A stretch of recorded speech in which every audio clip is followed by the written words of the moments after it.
Hi everyone students, last video में हमने जो था vapour pressure of liquid solution के बारे में पढ़ा था। आज हम पढ़ेंगे vapour pressure of solution of solid in liquid. तो लास्ट वीडियो में बेटा हमने क्या देखा कि जब हम कोई भी लिक्विड को हीट करते हैं, मतलब बंद करके उसको जब हम हीट करते हैं तो वेपर इवेपोरेट होती है, राइट। लेकिन वहाँ प्योर सॉल्वेंट की बात हो रही थी या फिर दो लिक्विड वोलाटाइल लिक्विड की बात हो रही थी, लेकिन अब यहाँ पर सॉलिड की बात हो गई है, ठीक है। तो जस्ट मैं अगर इसको एक्सप्लेन करूँ तो मान लीजिए यहाँ पर मैंने एक कंटेनर लिया और इस कंटेनर के अंदर मैंने यहाँ पर एक प्योर सॉल्वेंट लिया। प्योर सॉल्वेंट यानी कि कुछ भी ले लीजिए, लिक्विड प्योर सॉल्वेंट लिया, ठीक है। और उसके बाद में इसको बंद करने के बाद में हमने इसको हीट किया, राइट।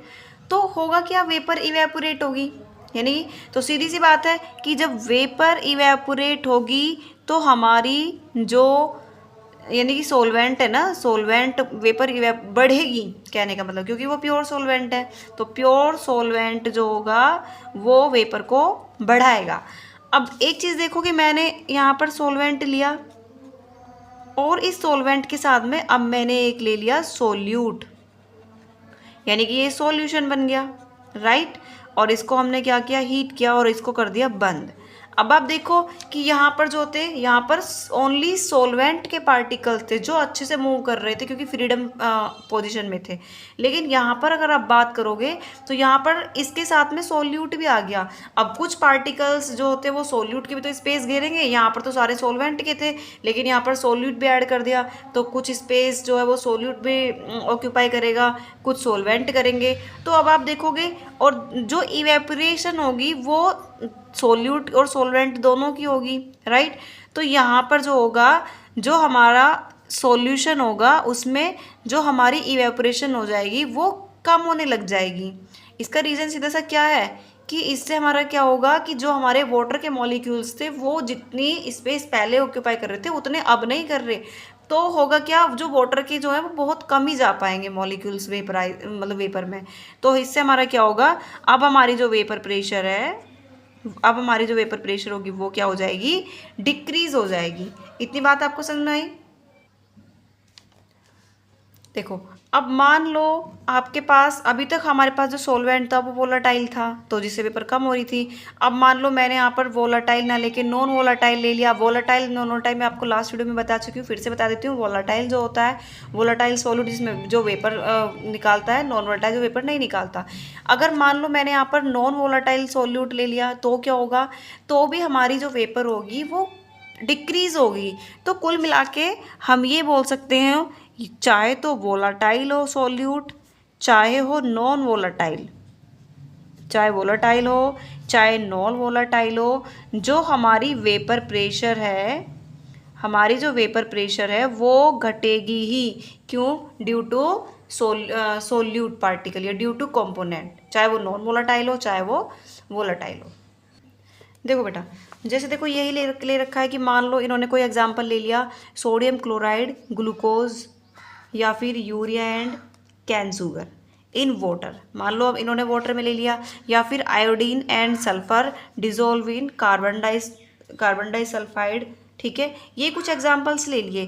तो इनमें क्या होगा कि some physical properties of this solution are quite different. कुछ प्रॉपर्टीज होगी वो इनकी डिफरेंट होगी from those of the pure solvent, यानी कि प्योर सोलवेंट से जो इनकी प्रॉपर्टीज होगी वो डिफरेंट होगी। अभी जस्ट मैंने बताया कि भाई प्योर सोलवेंट में जो वेपर होगी वो बढ़ेगी, लेकिन सॉल्यूशन की बात करें, इनको ऐड करने के बाद में वेपर प्रेशर पर इफेक्ट पड़ता है, जिससे उसकी जो प्रॉपर्टीज़ होती है वो सीधी सी बात है डिफरेंट हो जाती है। तो अब देखो फॉर एग्जांपल वेपर प्रेशर, सबसे देखो मेन एग्जांपल ये दिखा दिया कि मैंने अभी जस्ट बताया कि वेपर प्रेशर घटेगा। तो हम पढ़ चुके हैं इस बारे में, इन यूनिट लिखा हुआ है 11 में पढ़ चुके हैं कि liquid at the given temperature vapour and under equilibrium condition the pressure exerted by the vapor of the liquid over the liquid phase is called vapor pressure। हम पहले भी पढ़ चुके हैं इसको। तो इन्हें प्योर लिक्विड, अगर हम प्योर लिक्विड यानी कि सॉल्वेंट की बात करें तो द एंटायर सरफेस ऑक्यूपाइड, तो जो हमारा प्योर सॉल्वेंट है उसके सारे मॉलिक्यूल्स होते हैं वो पूरे सरफेस को ऑक्यूपाई करते हैं। यानी कि मान लो एक ग्लास पानी भी ले लिया आपने तो उस ग्लास का जो पानी का सरफेस है वो सारे वाटर के ही मॉलिक्यूल होंगे, ना कि कोई बाहर के, क्योंकि प्योर सोलवेंट है। तो entire surface occupy by the molecule of the liquid. लेकिन अगर हम उसमें नॉन वोलेटाइल सॉल्यूट ऐड करते हैं, मान लो आपने कुछ बाहर से शुगर डाल दी उसमें, राइट, तो शुगर भी तो कुछ सरफेस ऑक्यूपाई करेगा, राइट। तो non volatile solute added to the solvent to give a solution. अब वो सॉल्यूशन बन गया, अब वो सॉल्यूशन बन गया तो जितना वो नीचे शुगर मिला होगा वो ऊपर भी उतना ही मिला होगा, है ना। तो the vapour pressure of the solution is solely from the present in the solvent alone. तो this vapor pressure of the solution is given temperature is found to the lower, है ना, then the vapor pressure of the pure solvent at the same temperature. In the solution, the surface has both solute and solvent molecule, thereby the fraction of the surface covered by the solvent molecule get reduced. समझ में आ रही है बात। तो यहाँ से देखिए सीधी सी बात, the decreases in the vapour pressure. अब देखो वेपर प्रेशर डिक्रीज हो रही है क्यों, किसकी वजह से, सोलवेंट की वजह से। Of it solvents depend on the quantity of non volatile solute. ये डिपेंड करता है कि हमारी वेपर प्रेशर कितनी डिक्रीज करती है नॉन वोलेटाइल सोल्यूट की क्वांटिटी पर, है ना, जो जितनी वो सॉल्यूशन में प्रेजेंट है। तो यहाँ पर देखो for example, decrease in the vapour pressure of water be added to 0.1 mole of sucrose to 1 kilogram of water.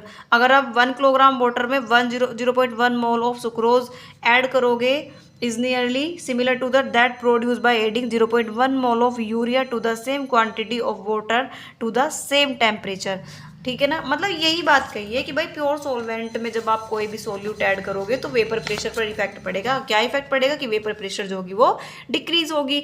अब यहाँ पर भी राउल्ट्स लॉ की बात हो रही है। अब राउल्ट्स लॉ ने क्या कहा था, हमने पीछे भी पढ़ा है कि किसी भी कंपोनेंट का जो पार्शियल वेपर प्रेशर होता है वो उसके मोल फ्रैक्शन, जो सोल्यूशन हमारे उस सोल्यूशन में उसके मोल फ्रैक्शन के बराबर होता है।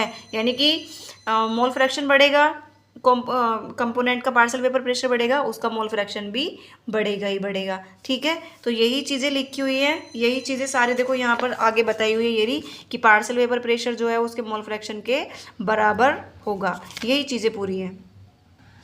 देखो बेटा, वही चीज़ सेम यहाँ पर लिखी हुई है कि अकॉर्डिंग टू राउल्ट्स लॉ वही है कि जो कंपोनेंट 1 का पार्शियल वेपर प्रेशर होगा वो उसके मोल फ्रैक्शन के बराबर होगा, और इसको हटाने के लिए हम यहाँ पर पार्शियल वेपर प्रेशर लगा रहे हैं। और यहाँ पर देखो P2 जो है वो भी हमारे किसके बराबर होगा, मोल फ्रैक्शन के। आई होप बेटा ये कोई ज़्यादा खास बड़ा टॉपिक नहीं था। जो अगर आपने पहली वीडियो देख ली है, इससे जस्ट पहली वाली अगर आपने वीडियो देख ली है लिक्विड्स वाली, तो वहाँ से आपको सारी चीज़ें इजीली समझ में आ जाएगी। उसका ही मतलब बिल्कुल इजी वे में ये है, ये अगर वो आप पढ़ लोगे तो इसको आपको पढ़ने की ज़रूरत नहीं है। मेन चीज़ें इसमें बस यही बताई गई हैं कि उसमें जो वेपर प्रेशर है वो बढ़ रही थी लिक्विड्स के अंदर, लेकिन इसमें जो है अगर हम नॉन वोलेटाइल सोल्यूट ऐड करते हैं तो इसमें वेपर प्रेशर जो होगी वो घटेगी, डिक्रीज होगी सॉलिड की वजह से, राइट। आई होप बच्चों आपको वीडियो अच्छी लगी होगी। अगर आपको वीडियो अच्छी लगी तो प्लीज़ चैनल को लाइक शेयर और सब्सक्राइब करें। देखो अगर मैं आपको इसके ग्राफ की बात करूँ तो देखो यहाँ पर जो हमारा मोल फ्रैक्शन है 0 है, 0 से लेकर यहाँ पर हमारा मोल फ्रैक्शन क्या हो रहा है, वो बढ़ रहा है। तो यहाँ पर देखो मोल फ्रैक्शन बढ़ रहा है। अब मोल फ्रैक्शन बढ़ रहा है तो सीधी सी बात है हमारा जो पार्शियल वेपर प्रेशर है वो भी इंक्रीज होगा। तो आप देख सकते हो यहाँ पर देखो पार्शियल वेपर प्रेशर क्या हो रहा है, वो इंक्रीज हो रहा है। आई होप आपको समझ में आ गया होगा।